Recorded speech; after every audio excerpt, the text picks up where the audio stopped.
All right, welcome to another exciting episode. Welcome to Monday, November the 17th already. Okay, this is Advanced Level Chemistry here at Spain Park. If you are enjoying these videos, please feel free to subscribe to this channel, hit that like button, and smash that notification bell. All right, listen, I have good news, bad news. Good news, possibly good news, or possibly bad news and bad news. Okay? Good news is this is our last week before we get a whole week off for Thanksgiving. Woohoo! The bad news is that we have a lot of heavy duty stuff to do, including a test this week. The potential bad or good news, depending upon your situation, is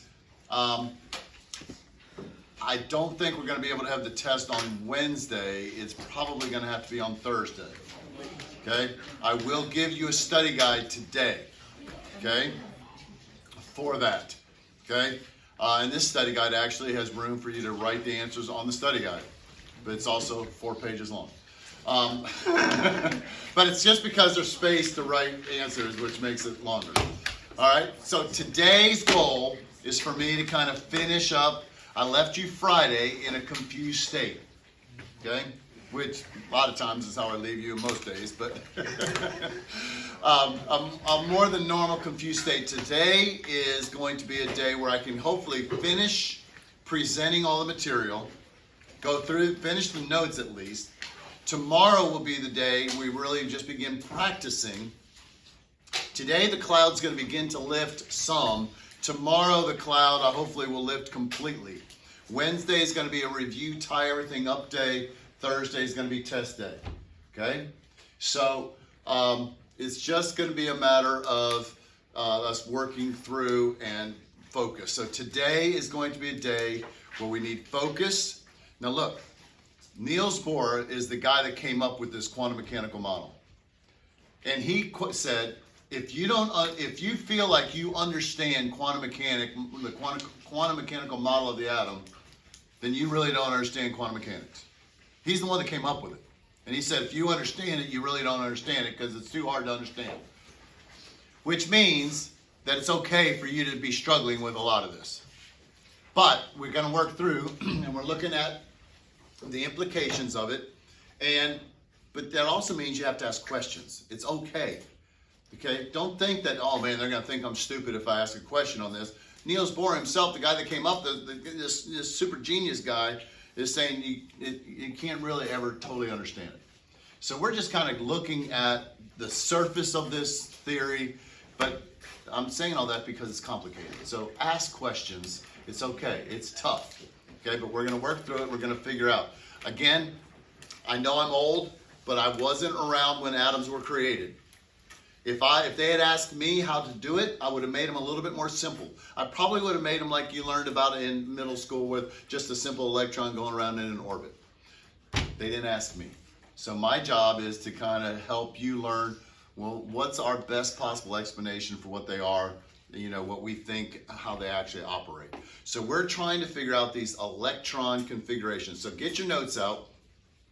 And I'm going to kind of review quickly of what we talked about on Friday. And then we're just going to kind of look at our model and how do we get our model of what we're going to use for all of our atoms. And then we're going to find the incredible, amazing things that we can determine about the elements from the periodic table. It's amazing how the periodic table works. All right. So in Schrodinger's equations, first off, a little history. Light was a mystery, but Einstein explained it. It's photons, which are a packet of energy, which act like particles, but then it travels in a wave. So there's a dual nature. Louis de Broglie then came along and said, well, if light has a dual nature, maybe matter has a dual nature. And he came up with a simple equation where he could get the wavelength of any particle in motion. And that the wavelength of an electron turns out to be about the diameter of an atom. And so he was able then then that motivated Erwin Schrödinger to treat the electron like a wave and describe all of the characteristics and energy of the electron as a wave rather than as its particle. Bohr looked at it like a particle.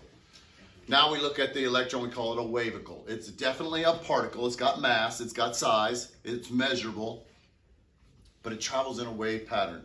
Schrodinger tried to describe that wave pattern in very complex math. So we don't try to understand the math. We're just accepting that the math is true. And we're looking at the 4 variables that describe the electron configuration. Where are the electrons? How are they arranged around the nucleus? Again, I wish it was simple orbits. I wish it was even this simple. But it's going to be more complex, and we started talking about these things, these orbitals, and it's a little bit more complex. But what we're just going to try to do is get to, well, what is the model that we're going to use? So in that model, again, we started with our principal quantum number, n. And n has to equal 1 through 7. That's our energy levels. N equals 1, 2, 3, 4, 5, 6, 7. So it's just like Bohr, the Schrodinger equation has 7 energy levels. N tells me which energy level it's on. But this is where then it gets more complicated, because we have sublevels. I wish we didn't have sublevels, but we do have sublevels. So n equals 1, 2, 3, 4, 5, 6, 7. L is equal to 0 up to n minus 1. And it tells me the sublevel the electron is on. Okay? Now we have 4 basic sublevels. If L equals 1, pardon me, if L equals 0, that is going to be your S sublevel. Okay? And what is the shape of an S sublevel? Orbital, what is the shape of an orbital on an S sublevel? Spherical. Okay? It's spherical. Now, this is where the quantum mechanical model differs from Bohr model. Bohr said the electron's in an orbit. Now instead we have an orbital. Simply the most probable place where we can find an electron. So we have an electron in this orbital is in some kind of 3D standing wave pattern. Heisenberg says it's impossible to know exactly where it is in here. We just have a probability that with that much energy, it's going to be somewhere in this area around the nucleus. This distance traveling in some kind of wave pattern. Okay? It's kind of crazy. All right. So that's an S orbital. An S sublevel. Now, and I'm just going to kind of go hand in hand with this. When L equals 0, M sub L can only equal 0, because it can always be minus L to plus L. So if L is 0, it's minus 0 to plus 0, that's just 0. And again, the number is meaningless. Does anybody remember what the number tells me? What? The fact that there's only one answer, what does that tell me?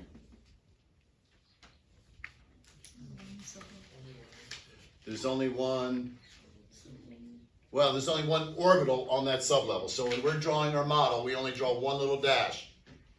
Because no matter how I orient this, no matter what, there's only one orientation in space. No matter how I rotate a sphere, it's always a sphere. There's no different orientations in space, no matter how I move it around. Only one possible orientation. Okay? So this means only one orbital on the S sublevel. Okay? It's spherically shaped. Okay? And that's in your notes. Okay? But there's only one. L equals 0. M sub L can only equal 0. Now, if L equals 1, that's going to correspond, anybody remember? What's the letter for the sublevel? P. Okay? That's going to be the P sublevel. Okay? But if L equals 1, M sub L can equal what? And negative 1, 0, and 1. Again, what does the fact that there's 3 answers tell me? There's 3 orbitals, okay? 3 orbitals on the P sublevel. Okay? Now, again, these letters, S, P, D, F, they come from the spectroscopist labeling the different colors. If an electron transitions out of an S, it gives us a certain characteristic line, which they call sharp. And then the P stands for principal, D stands for diffuse, F stands for fundamental. It's just they can see differences in the lines, the characteristics of the lines, and it all depends upon which sublevel the electron's transitioning out of. Remember, all light is made by electrons being pushed up by heat or electricity, and then they come back down, okay? When they come back down is when they give off light, okay? And when they give off that light, coming out of these different sublevels, they give off different characteristics. Now, if L equals 2, what does that correspond to? D. A D sublevel. Okay? And so M sub L could equal 0, 1, and 2. So what does that mean? 5 answers, 5 different orbitals. 5 orbitals possible on the D sublevel. Okay? So which is why we write 5 different dashes on the D. Okay? 3 dashes on the P. Each dash represents a different orientation. So an S, no matter how we orient it, it's always going to be the same. But a P, these orbitals, and again, this is all based on the math. It's all based upon the plotting of the probabilities. They comes out into this shape somehow. And again, I don't understand the math. It just, this is where it worked out. But it's very axial. So this is your PX. Then you can have your PY, and you can have your PZ. 3 different equal or just different orientations in space. So we have our 3 over here. You have your 3 p orbitals, your X, your Y, and your Z, and these would all be superimposed with the nucleus right in the middle. So this is kind of what my drawing is trying to show. You have a 1s, a spherically shaped orbital. Then you have a 2s, which is a bigger sphere, a Russian doll thing, where you have the smaller one inside the bigger one. And there's a gap in between where there's very low probability of finding electrons. Then you have your P's. You have your red, your green, and your purple on your X, Y, and Z axis. Then when you go to the 3rd energy level, you have a 3s, which is a bigger sphere with a gap in between. Then you have bigger p orbitals.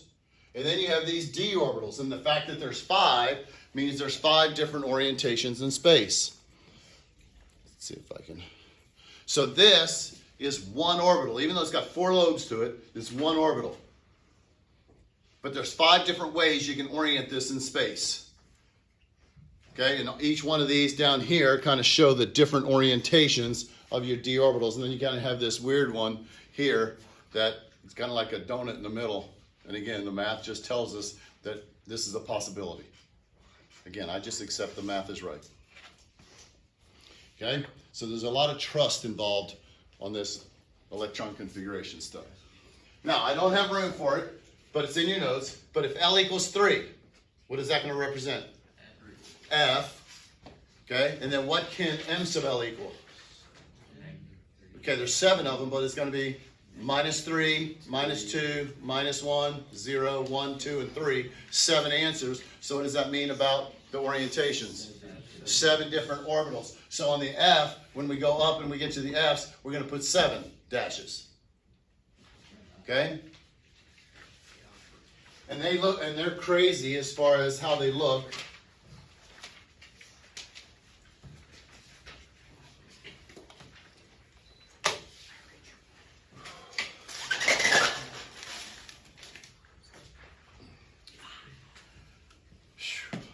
Everybody keeps saying it's not hot in here, but I sure am working up a sweat.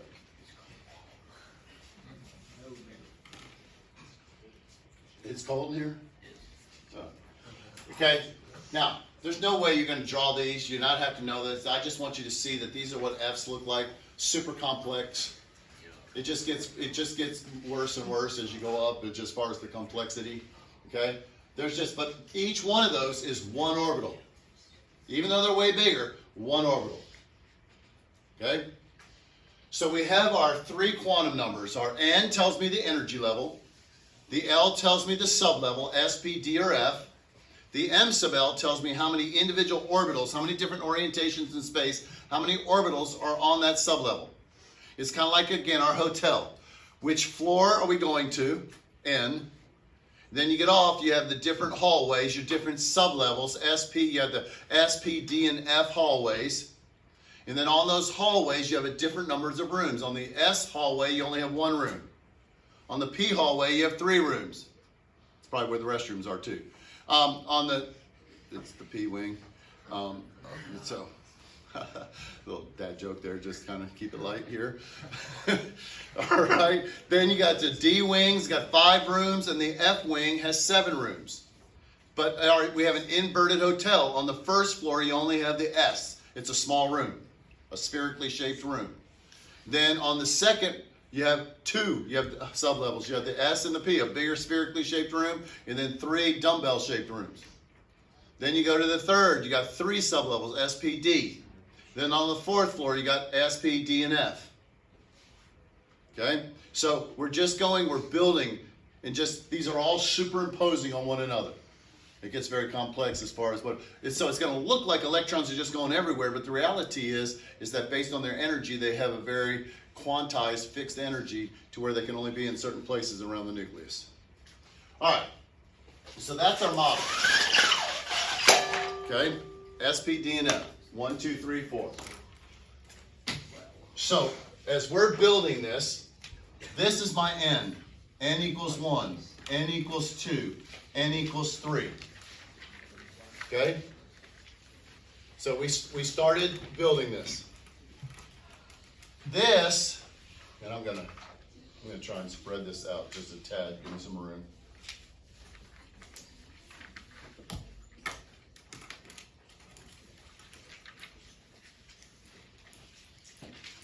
Okay, so here, this is L equals 0. L equals 0. Every time there's an S, L equals 0. For a P, L equals 1. L equals 1. For a D, L equals 2. And then when L equals 0, M sub L can only equal 0. M sub L equals 0. M sub L equals 0. But here, M sub L can equal -1, 0, and 1.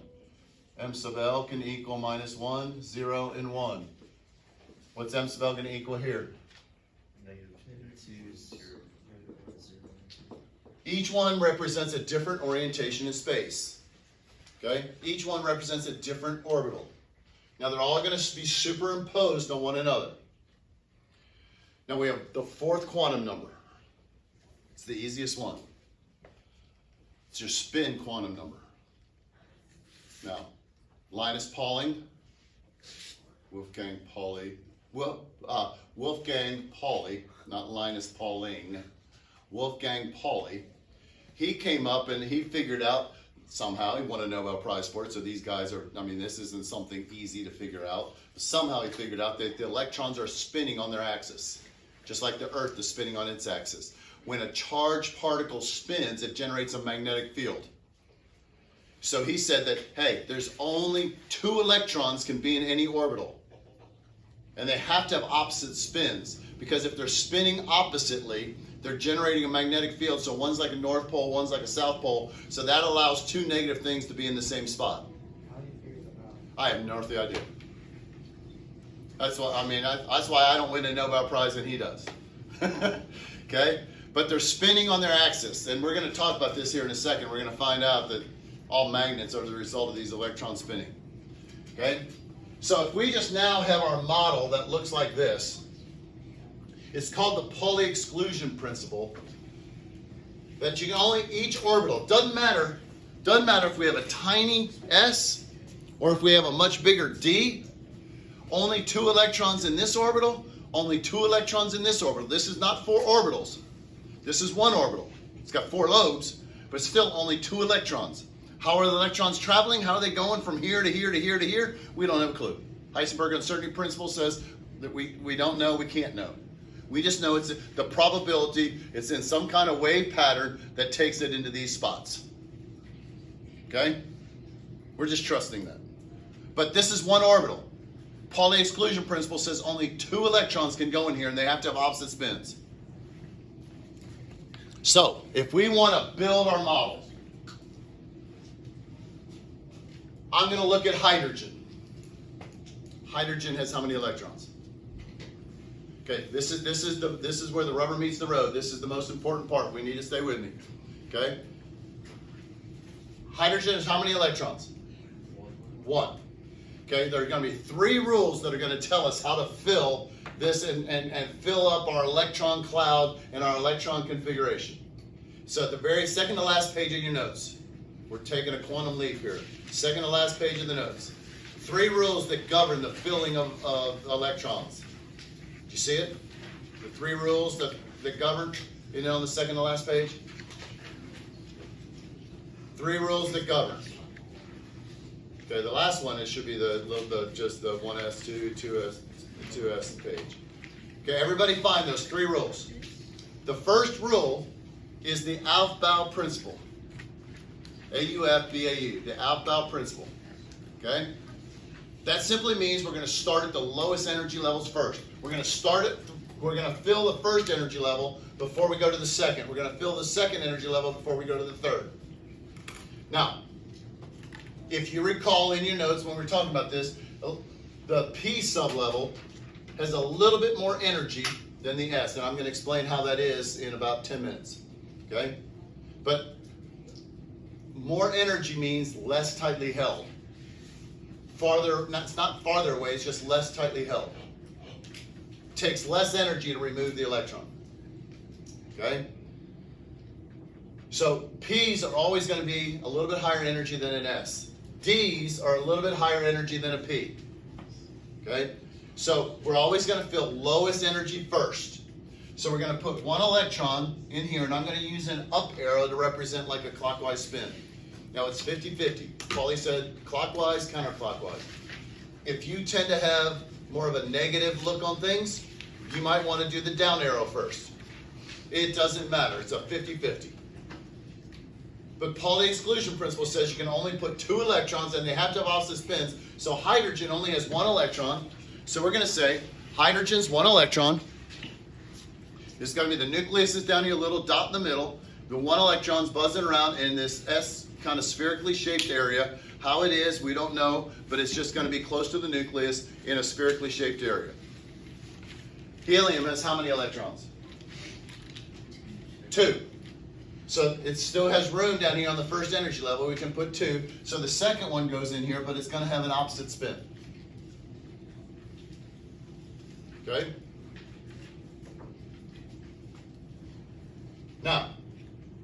Now the first energy level is filled. Now notice on the periodic table, we're at the end of the first row. There's only 2 elements on that first row of the periodic table. Hydrogen and helium. Because now the first energy level is filled. So you go to number 3, lithium. It's over here. Lithium has how many electrons? 3. So the first 2 are down here in this S, okay, buzzing around, but they have opposite spins.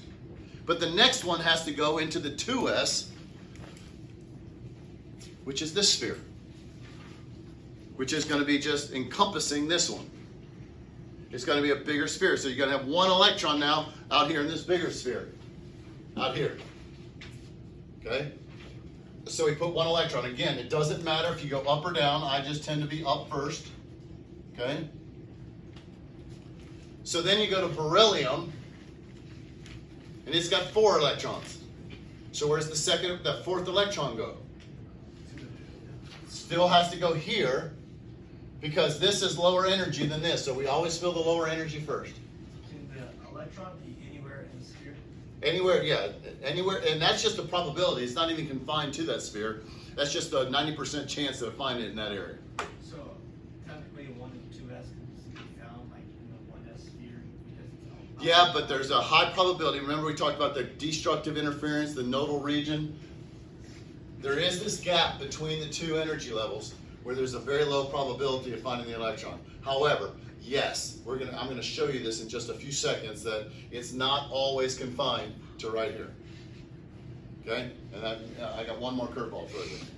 Okay, so beryllium's electron is going to be here, but it's not going to be down here because you can't have 3 in the same spot. The Pauli exclusion principle says you can only have 2 in any area. Okay, so they're going to be repelling one another and not being able to be in the same spot because they're both always negative. All right, so now we go from beryllium to boron, from 4 to 5 on the periodic table. Notice there's a big jump across now from 4 to 5 on the periodic table. Because now we're going from the S sublevel, number 5, electron number 5 has to go over here in the P sublevel. Okay, now these are what we call degenerate. They're equal energy. Doesn't matter. I tend to be typewriter, left to right. All 3 of these are identical. So you could put your first electron in here. You could put the first electron in here. They're all equal energy. It's just random. This could be up. This could be down. It doesn't matter. Okay, but it's going to be in one of these 3, and it's it's going to have a spin. Now, where's my other purple one? The second rule. The second rule of filling is called Hund's rule. Aufbau says you're going to fill the lowest first.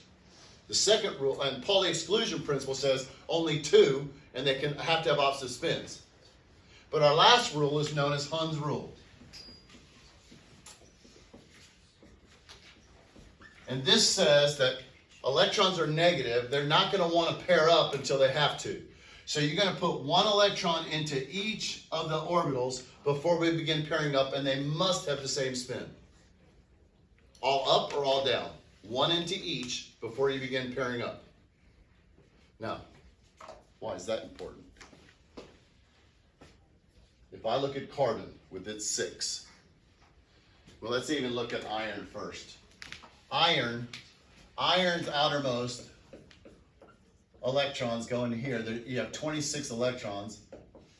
Iron, you're going to fill it all the way up, and then you're just going to end up with 3D looking like this. Now, we know that iron makes a magnet.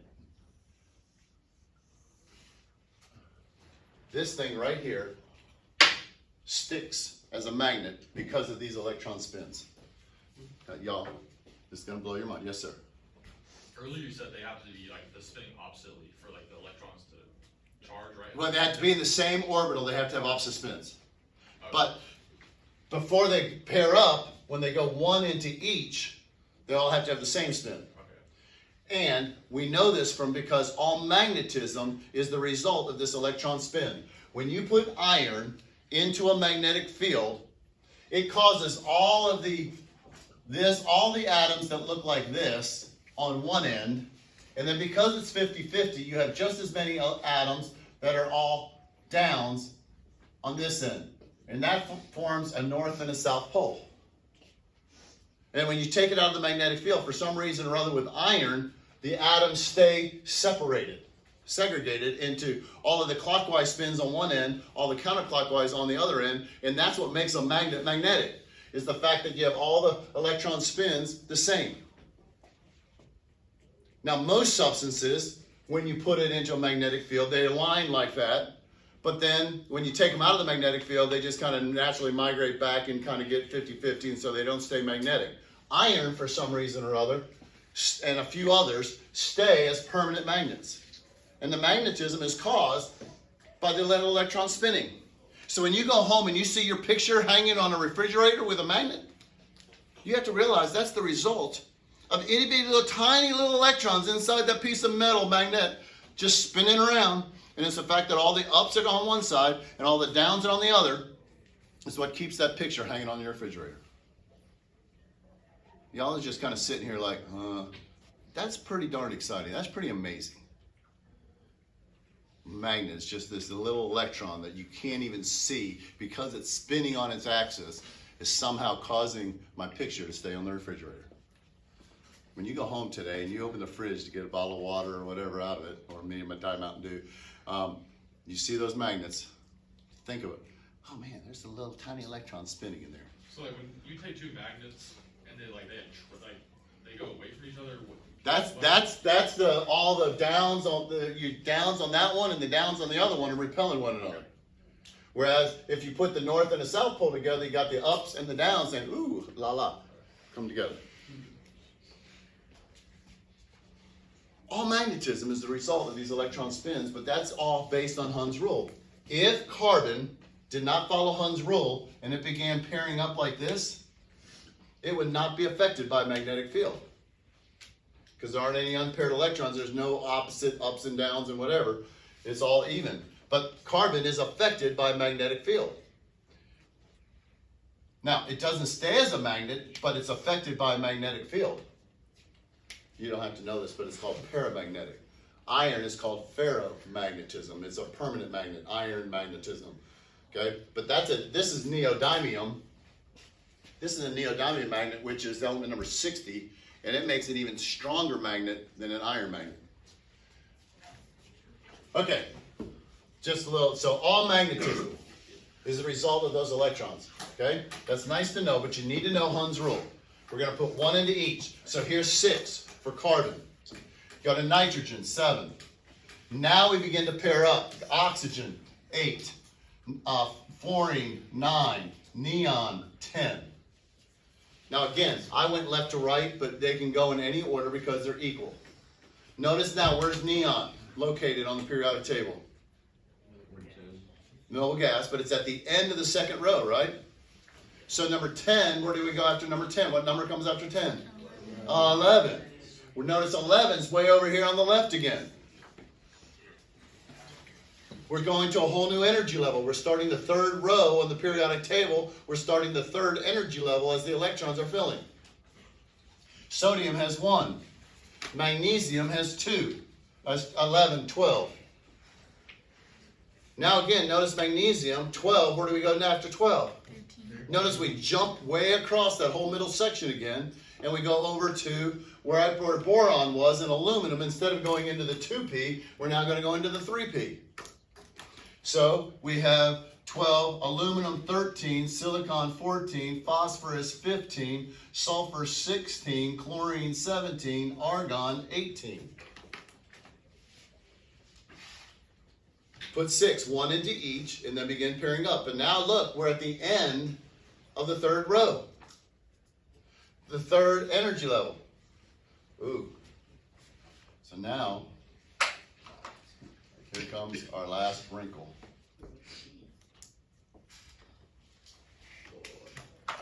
Electrons should, seems logical, to go into the D. How many electrons total can be in an S sublevel? 1 orbital for a maximum of how many electrons? 2. 1, 2. Notice that this column, there's only kind of two columns in this section. And then we jump over here. How many total electrons can be in a P sublevel? 6. 1, 2, 3, 4, 5, 6. Now, how many can be in a D? If we put 2 into each one of these, 5, you can have how many? 10. 1, 2, 3, 4, 5, 6, 7, 8, 9, 10. And F's have 7, so how many electrons total can be in the F? 14. 1, 2, 3, 4, 5, 6, 7, 8, 9, 10, 11, 12, 13, 14. This entire periodic table is set up based upon, you should be.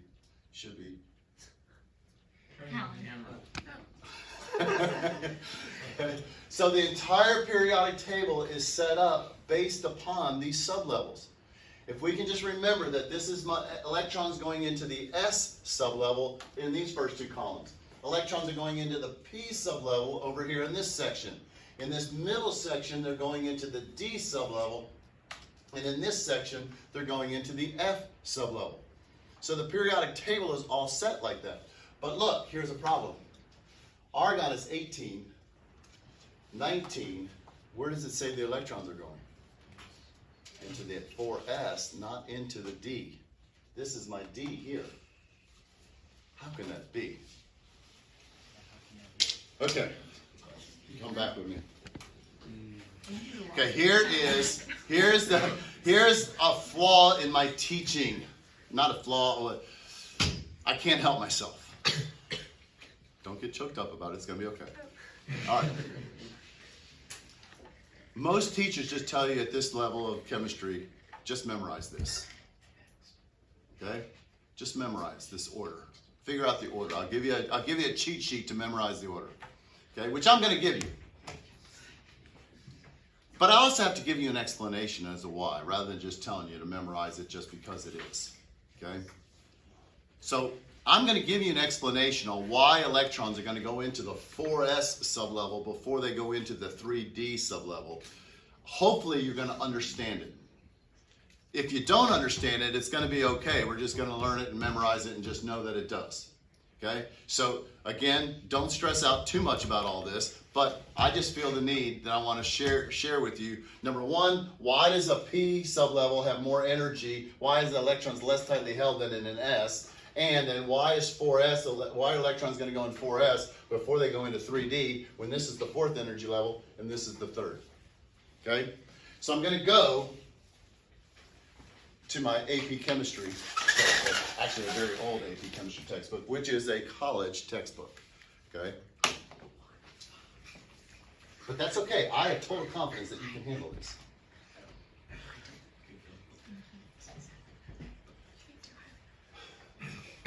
This is what we call a radial probability distribution graph.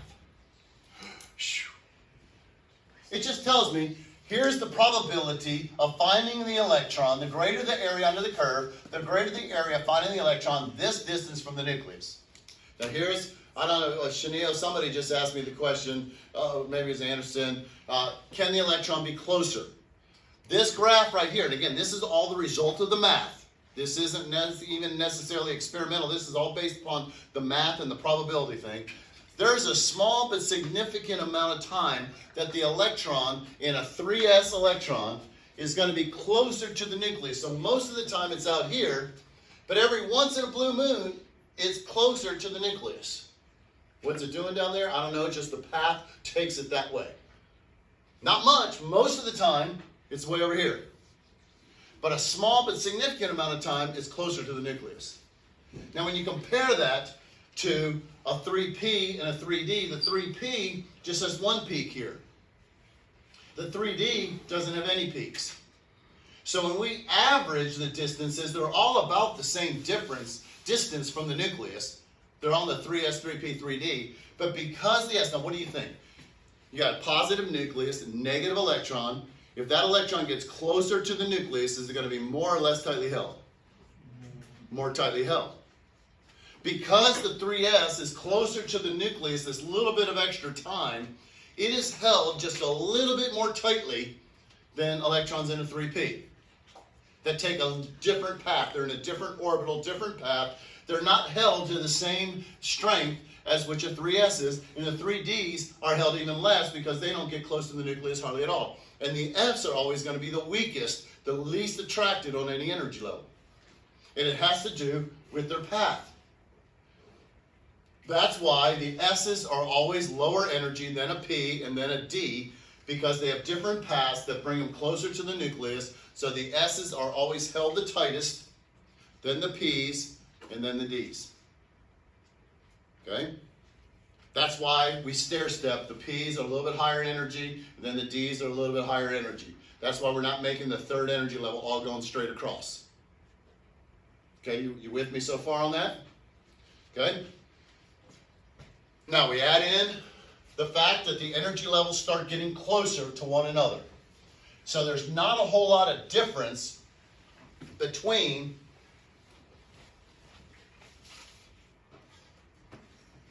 now when we go comparing a 4s and a 3d.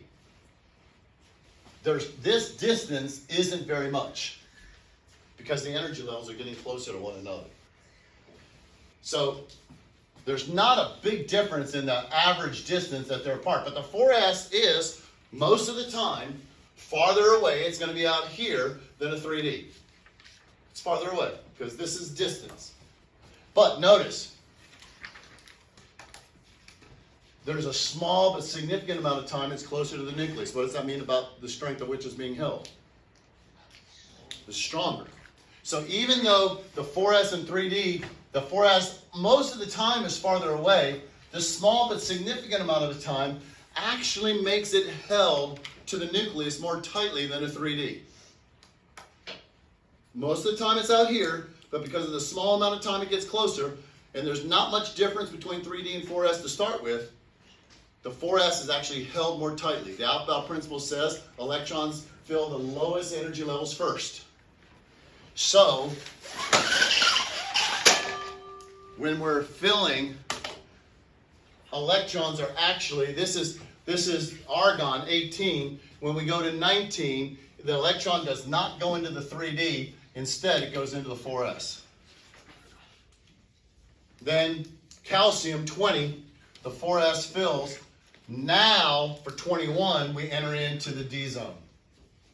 And Hund's rule says we're still going to put one electron into each. Then we begin pairing up. So we're going to end up having a pattern that we're going to follow every time. And I'm going to so run out of time. I need 5 more minutes. Doggone that. It really helped in the last class when we had time. Okay, so 3D. Then we're going to go. Let me just fill the pattern, and then we're going to have to come in on this. 1, 2, 3. This is 4P, 5S, and then the same thing. After 4S came 3D. After 5S, we're going to get 4D. 1, 2, 3, 4, 5.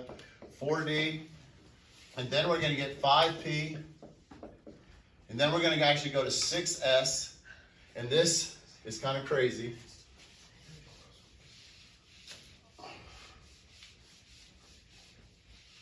Is that 4F is way out here after 6S. That has to do again with the penetration. It has to do with the energy levels being super close to one another here. It's the same principle as what I just showed you on why the 4S is before the 3D. Okay? Hobbs principle says lowest energy. So then it's going to go to 1, 2, 3, 4, 5D. It's going to go to 6P. It's going to go to 7S. Then it's going to go to 5F. Then it's going to go to 6D, which is really as far as we're going to need to go, but it would go to 7P, which would take us to the element number 118. What would come next?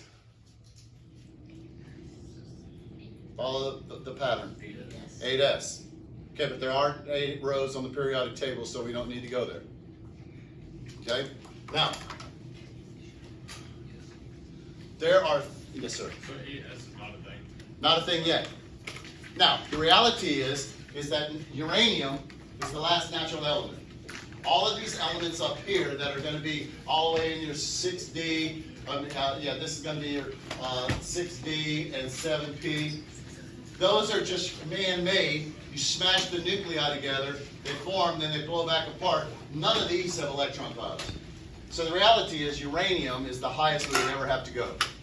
And we don't even generally go that high, but that's the most that actually have electrons. Now, we're going to run out of time today, but there's going to be 3 ways in which we're going to learn this filling. You're going to have to know this order. Okay? It looks super complicated, but there's going to be 3 ways, good, bad, and ugly. The ugly is to try to memorize it. You try to memorize it, you got to get screwed up. Okay? The second way is that diagonal rule, which is on the very last page of your notes, and I'm going to fill that in first thing tomorrow. But the best way is going to be following the periodic table. And in our last 45 seconds, just watch this. Helium technically should go right there because it's 1s2. You got 2 electrons in the 1s. First energy level is filled. Then you have 2 electrons, 2s. 2s, 1, 2. Then you go to 2p, 1, 2, 3, 4, 5, 6. Then you go to 3s, 1, 2. Then you go to 3p, 1, 2, 3, 4, 5, 6. Then you come back to the S section, 4s, 1, 2. Now for the first time, you don't jump across and you go into the Ds, but the Ds are one behind because of the overlap. 3D, 4P, 5S, 4D. So we'll talk about all that tomorrow. tomorrow's gonna be a work day. You're gonna be practicing how to do all of these electron configurations and quantum numbers, but that's tomorrow. Oh, I have a study guide if you want it before you go. Go Jags. You want the study guide?